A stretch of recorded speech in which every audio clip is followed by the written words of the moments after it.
السلام علیکم ورحمۃ اللہ وبرکاتہ۔ عن عائشة رضی اللہ عنہا قالت لی رسول اللہ صلی اللہ علیہ وسلم ھذا جبرائیل یقرأ علیک السلام قالت قلت علیہ السلام ورحمۃ اللہ وبرکاتہ۔ رواه مسلم۔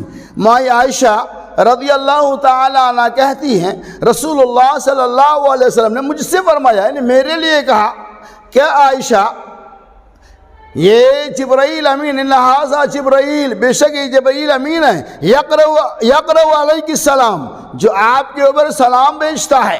قالت قلت علیہ السلام ورحمۃ اللہ وبرکاتہ۔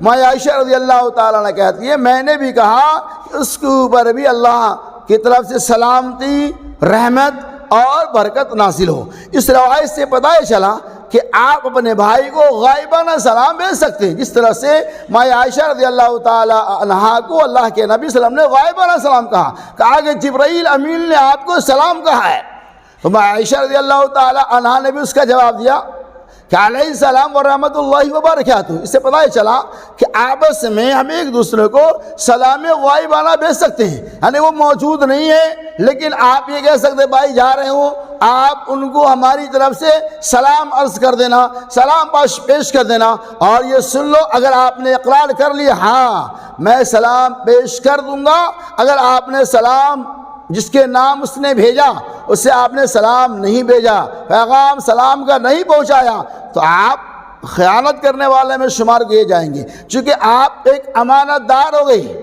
آپ کو اس نے جس نے بھی سلام بھیجا آپ نے اس کی ذمہ داری کو قبول کر لیا اور پھر آپ سلام نہیں پہنچاتے ہیں تو یہ غلط ہو جائے گا۔ لہٰذا اگر آپ کو کوئی سلام کہیں کہ ہمارے بھائی کو جاؤ گاؤں جا رہے ہو سلام کہہ دینا، تو آپ کی ذمہ داری ہے ان کے بھائی کا جو پیغام سلام کے نام ہے اسے پہنچانا ہوگا۔ اسی سلام کو سلام غائبانہ کہا جاتا ہے، اور آپ کو جواب دینا ہوگا وعلیہ السلام ورحمۃ اللہ وبرکاتہ۔